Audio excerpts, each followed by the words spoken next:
all. Thank you for joining us here at the press stage. My name is Natan Guttman. I am the Washington correspondent for the Forward, also formerly known as the Jewish Daily Forward. And first of all, I'd like to thank you all for stepping by this morning. It's kind of early. And I'm honored to be here on the stage with Alejandro Mayorkas, who is the Deputy Secretary of Homeland Security.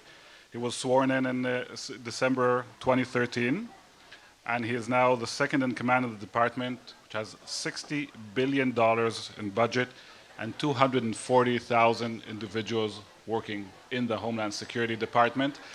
During this conversation, we'll try to talk about many issues that Deputy Secretary Mayorkas deals with, but especially one that has to do with your previous position as director of the USCIS.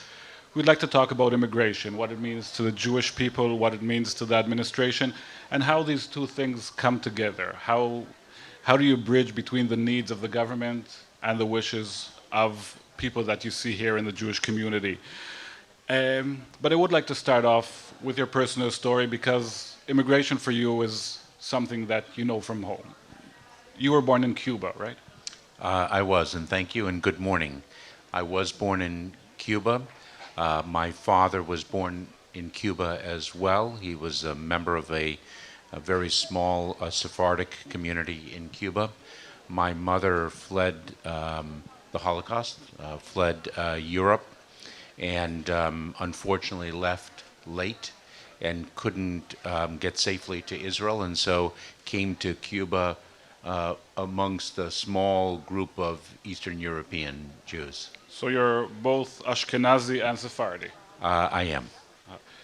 Growing up, did that cause any conflict, or did that enrich your life in any way? I think it enriched my life. It didn't cause any conflict whatsoever. It enriched my life in the sense that we were able to merge customs. Around Pesach, we were able to eat rice, which was a blessing for the children. I'm sure it was. And you grew up in California. Is there a large Cuban Jewish community there? Not too much. No, not very much at all. Very, very small. Did you feel that was missing in any way growing up? No, I don't think that caused a sense of displacement of identity. I think, though, we had a very strong identity in our home as being an immigrant family and bringing a different and very rich tradition to the local community. But what does it mean being an immigrant family? First generation immigration? I think a number of things, and of course it depends on what one's country, what one's country of origin is, and what the reasons are for one's immigration to a country. So I think it's very fact dependent. In our case, I think there was an acute appreciation for a sense of security and stability, especially given my mother's background. And so what this country offered, not only in terms of opportunity and liberty, but just the sense of security was, I think, predominant. Did you ever find yourself conflicted? Are you a Cuban American or a Jewish American? I am all of those. Now, what can you tell us about the Jewish community in Cuba now? Obviously, we know there's a small Jewish community. What kind of freedoms do they enjoy now? What will change now that the U.S. is opening to Cuba?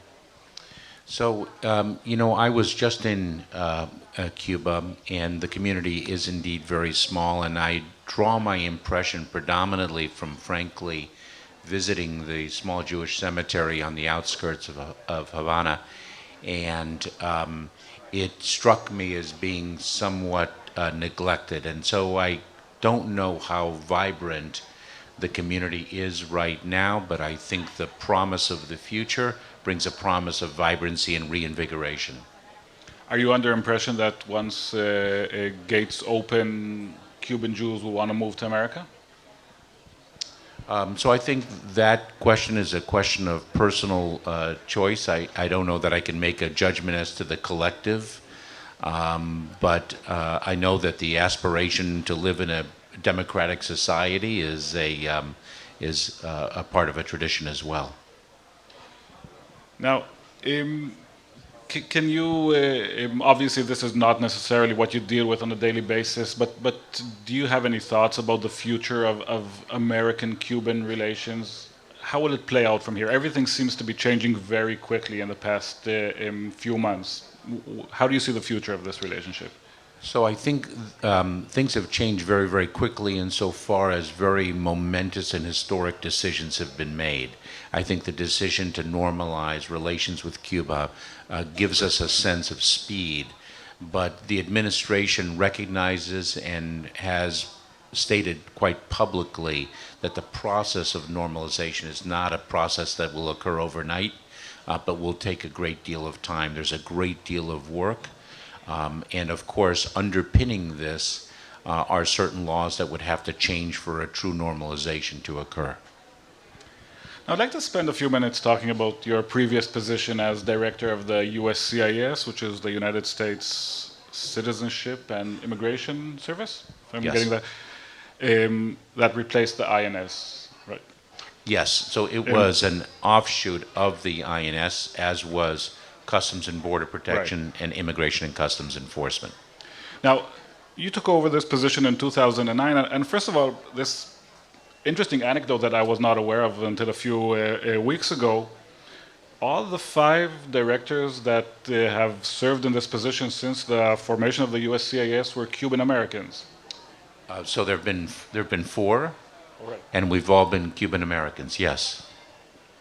Is that by chance? That's purely by chance. Okay. And the current director, Leon Rodriguez, is also Cuban American Jewish. Yes, he is. Okay. Maybe that has to do with this audience's interest in immigration, with the fact that the people sitting around here and many of the thousands of people that you'll see in the halls here have their own immigration story. And when you came to head this agency, did you bring your own experience as a Jewish immigrant to this position? Absolutely so, in a number of important regards. First of all, I had a commitment to continue this country's proud tradition of welcoming and embracing people from other countries. And I understood very personally the power of citizenship in this great country, number one.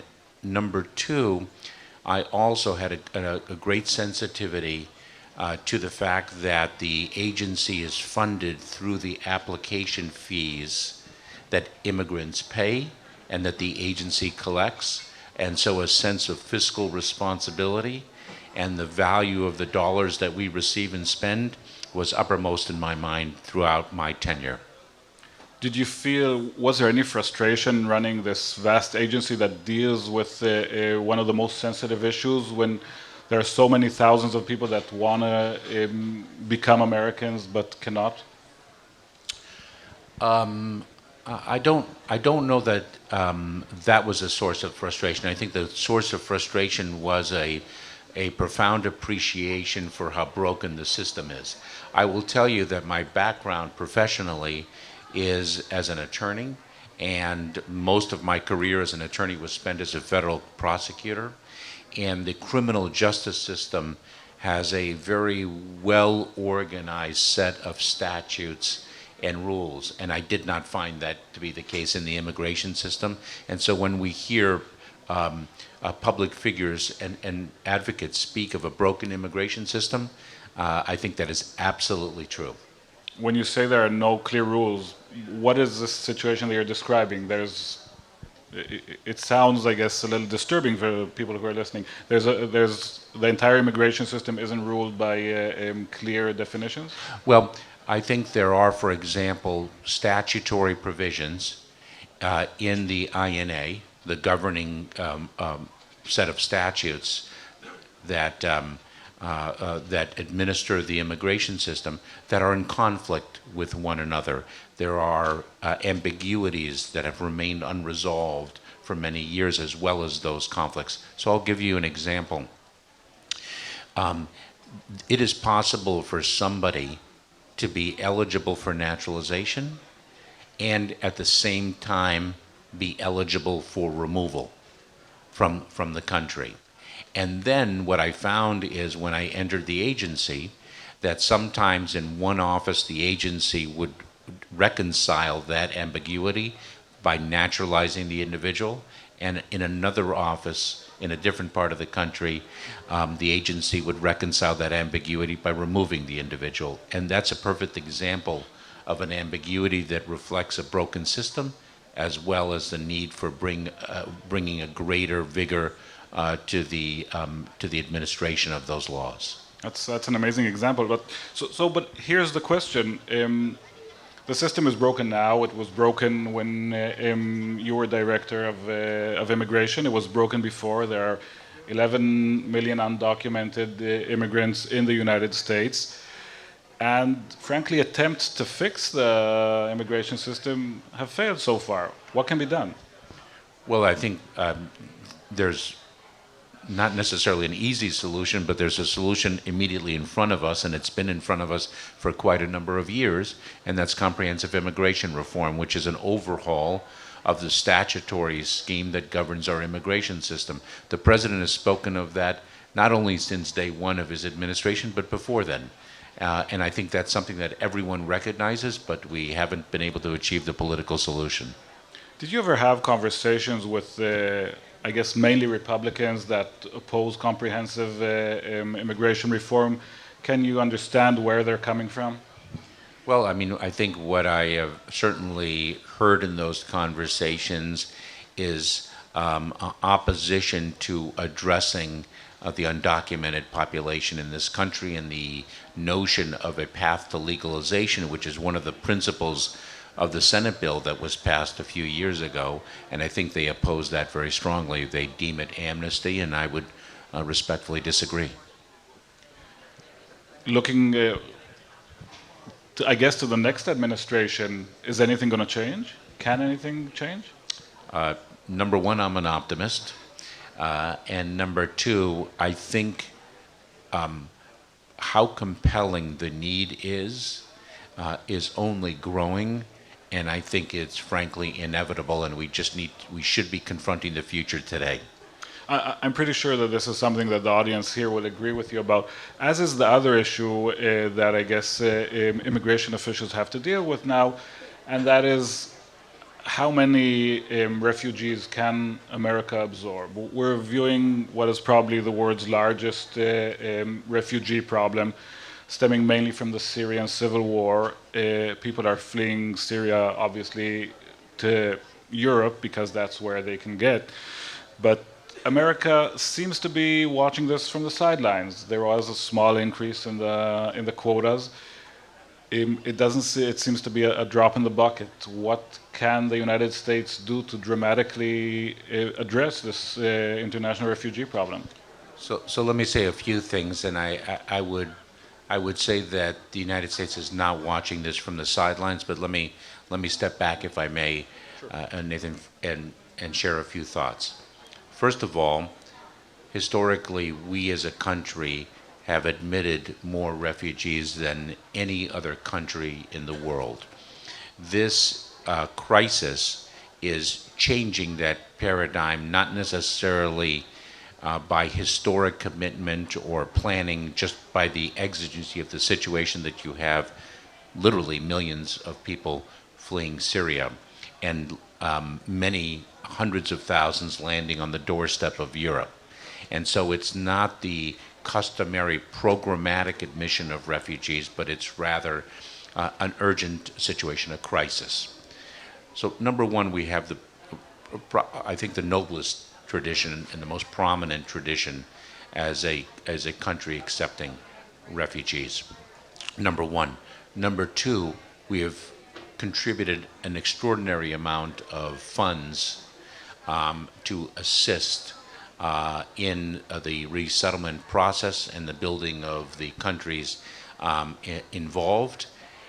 And we have, in fact, increased the number of refugees annually that we would admit. Now, we are across the world, and so we don't have the migration by sea that we see some of the other countries experience.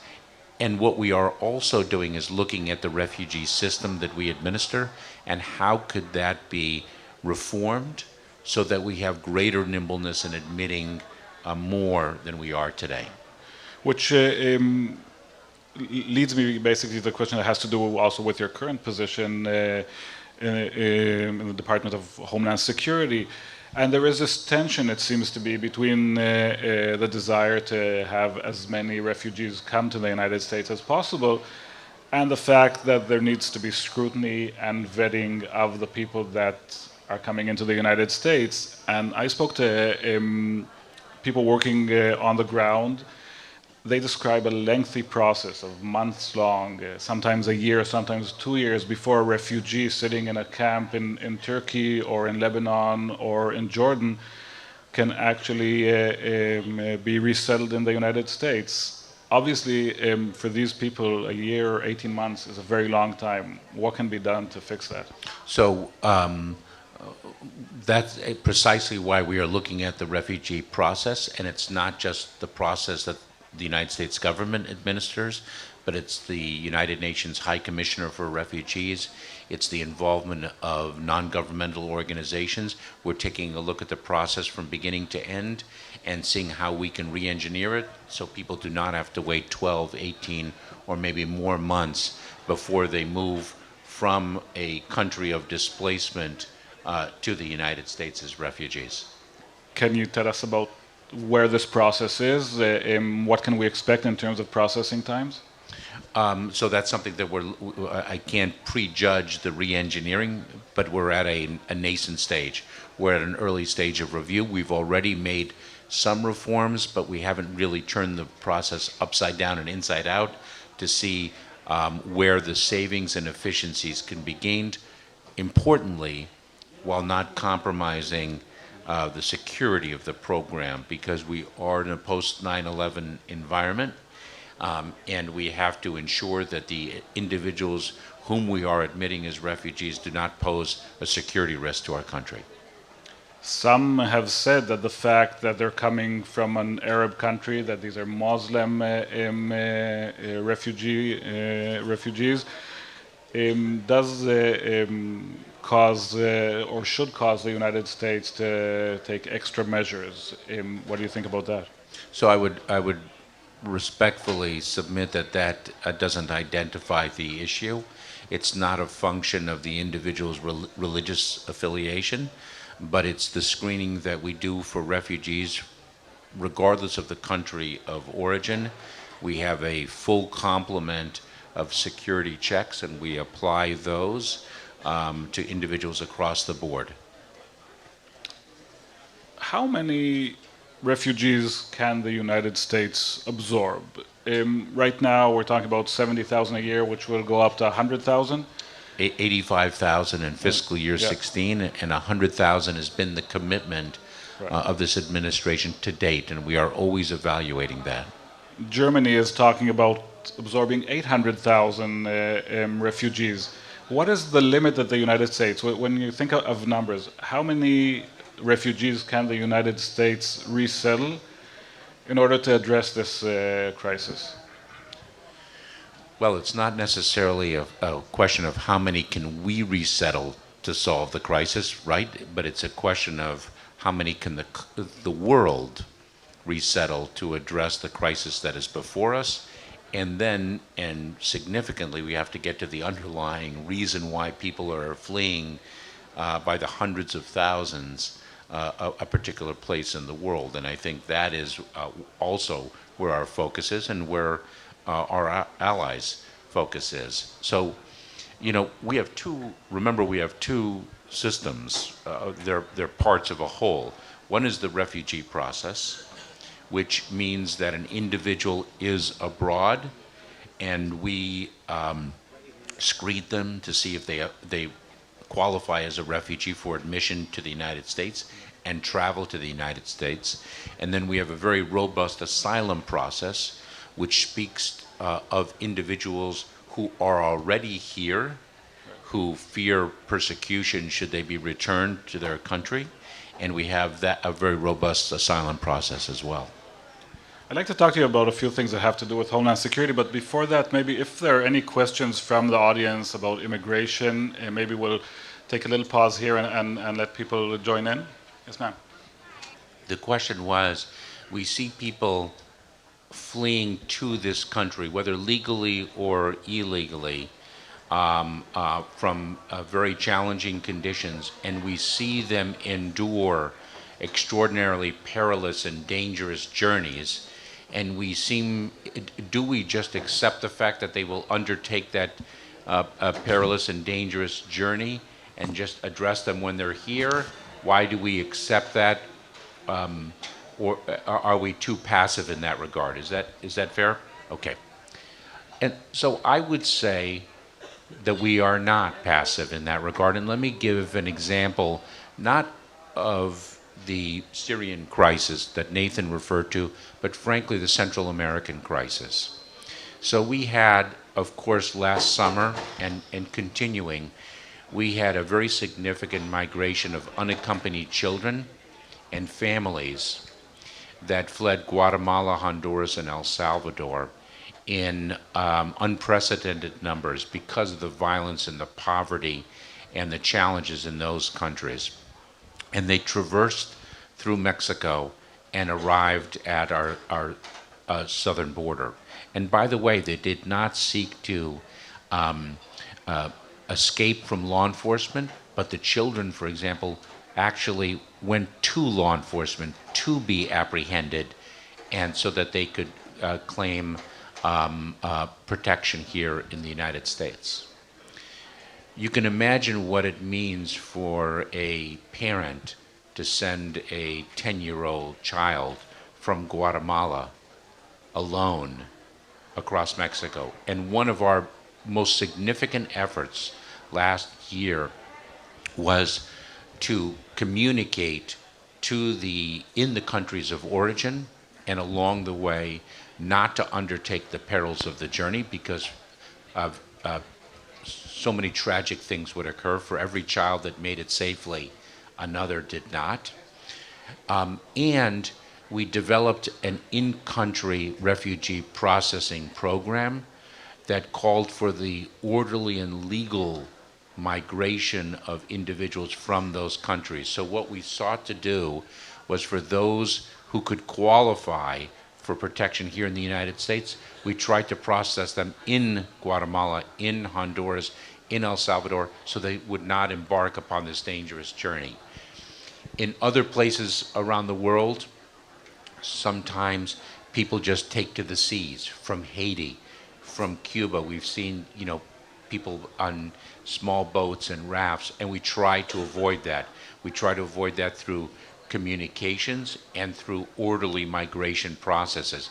We admit 20,000 Cubans a year, and we interview them in an orderly and secure manner in Cuba, pursuant to the migration accords between our countries. So we very much recognize the tragedy of which you speak and try to avoid it. But when people are desperate, and the expression that when your back is up against the wall, the only direction you have to move in is forward, when people have nothing and have nothing but fear, and then on the other hand hope, they will undertake this perilous journey. They don't feel they have very much to lose. We try to avoid that and confront and preempt that desperation as best we can.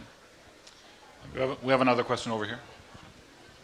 We'll just repeat the questions for the camera. It was about migrants from Africa coming to Israel and their rights compared to those of migrants in the United States. So, and the question was with respect to, for example, healthcare and employment. So, undocumented individuals illegally present in the United States are not entitled to health care and are not lawfully permitted to work. Now, and interestingly, we promulgated a prosecutorial discretion a number of years ago that granted lawful presence to individuals who had come here as children. You'll remember the Deferred Action for Childhood Arrivals program. We specifically provided that those individuals would not be eligible for health care. The reality in this country is that many of the undocumented are working, but they are not working legally. So they do not have those benefits. Yes, please. So the question was, yesterday the Fifth Circuit affirmed a district court decision ruling that the president's executive actions, certain of the president's executive actions, were unlawful. The DAPA program that was to give a lawful presence to approximately 4 to 5 million individuals. What's next as these people remain in limbo? And we have stated publicly that we are reviewing the ruling that was issued late yesterday, and we are considering our options, which would, of course, include seeking review from the Supreme Court. What does that mean in terms of timetable for the people actually here and waiting for their issues to be resolved, for those 5 million people?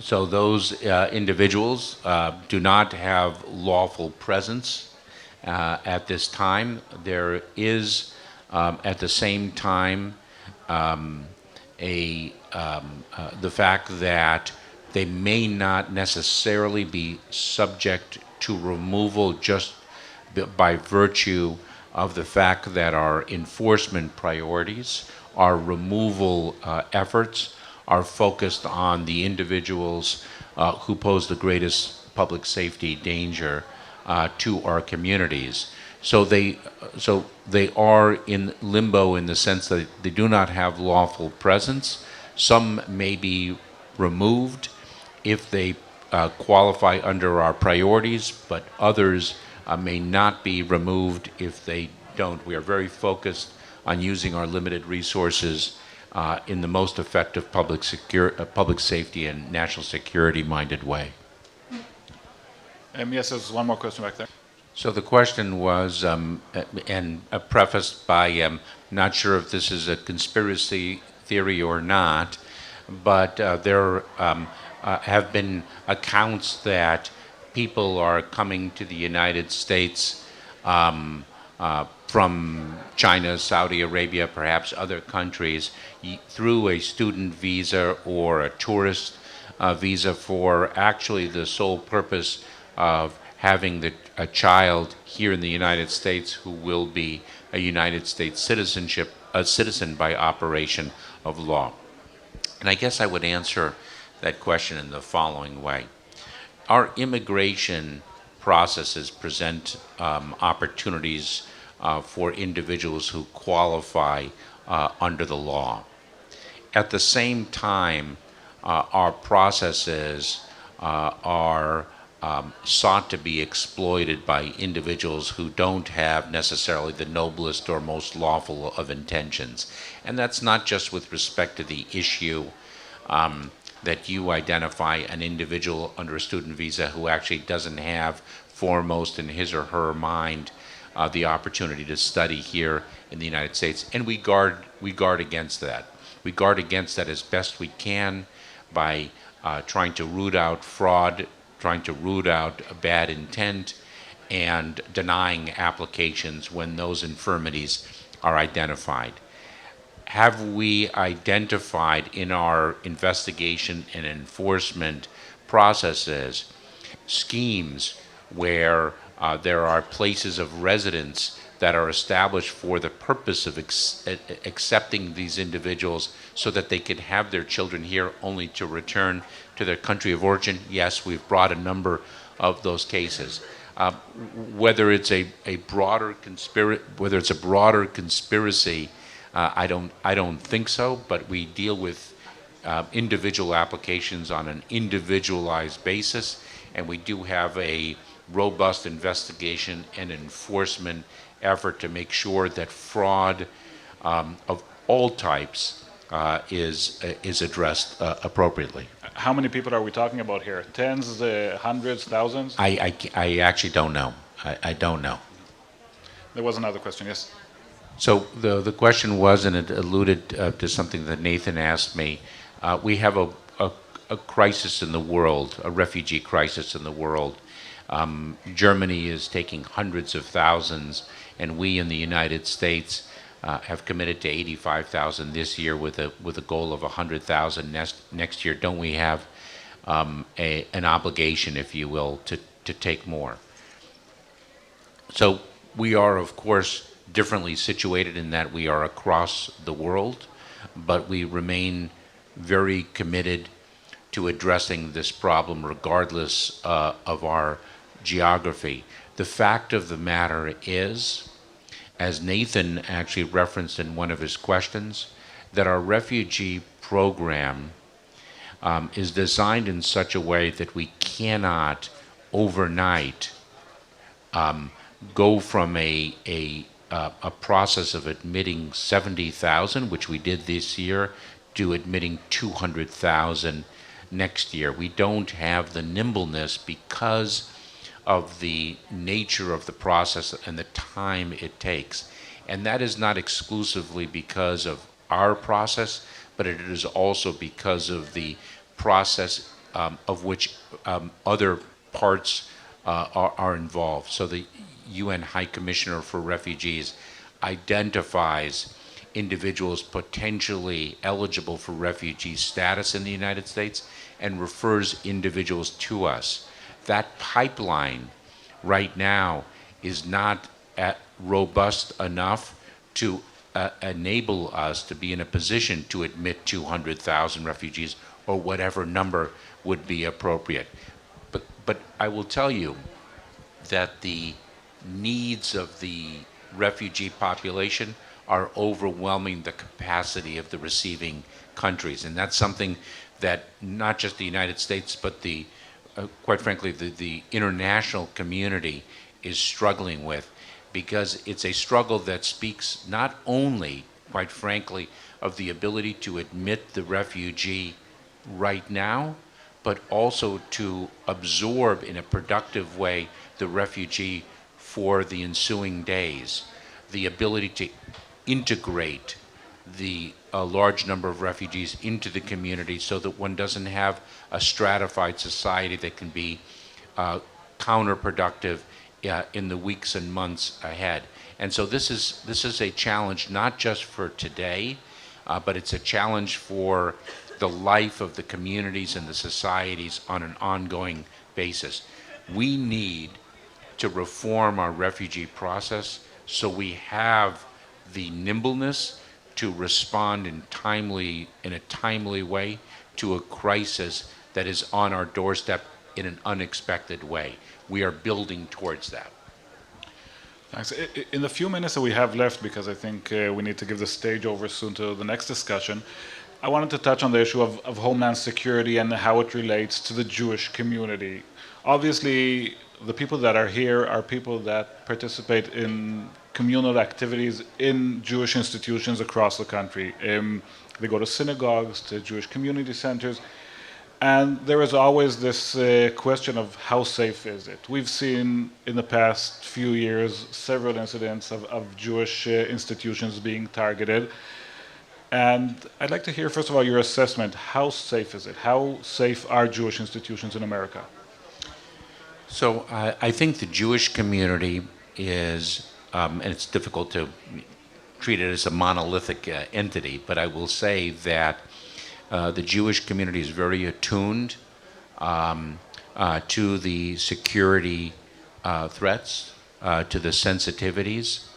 I have met with Jewish community leaders in the Federation. We have Paul Goldenberg is a representative of the community on our Homeland Security Advisory Committee.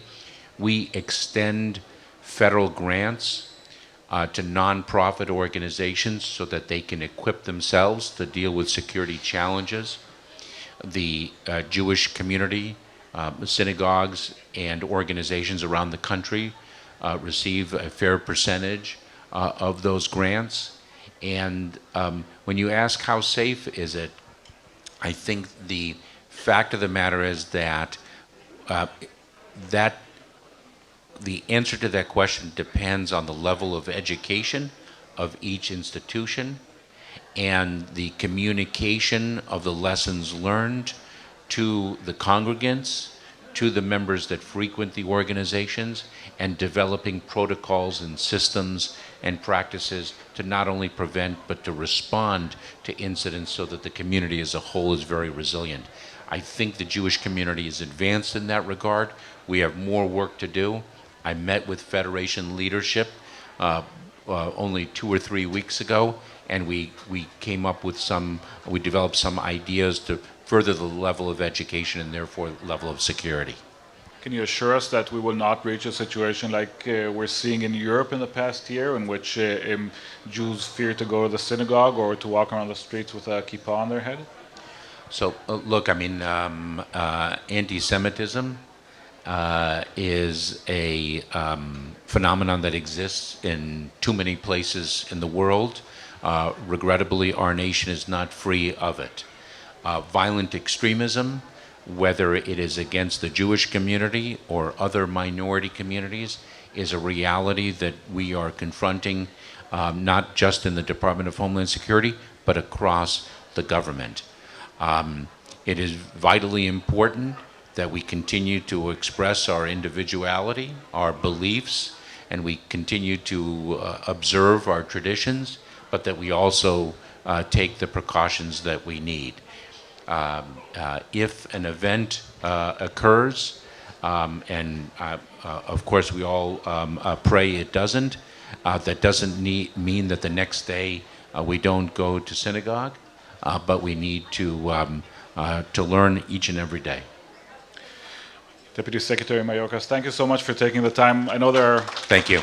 probably many other questions that we didn't get around to discuss. You can probably try asking Mr. Mayorkas about TSA and why you have to take your shoes off.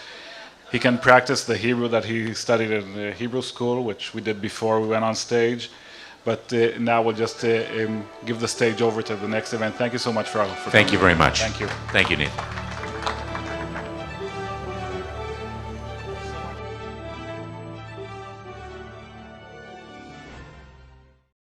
We would be pleased to send a complimentary DVD of this program to anyone who wishes to support JBS, the Jewish Broadcasting Service, with a tax-deductible gift of $36, double chai or more, to the nonprofit organization Jewish Education in Media. Simply visit the JBS homepage and click on the Donate button to make a donation by PayPal or your credit card. And please indicate the program for which you would like a DVD. Or you can send your tax-deductible check made out to GEM, Post Office Box 180, Riverdale Station, Bronx, New York 10471. And again, please remember to indicate which program you would like to receive with our compliments. And we thank you for your kind support.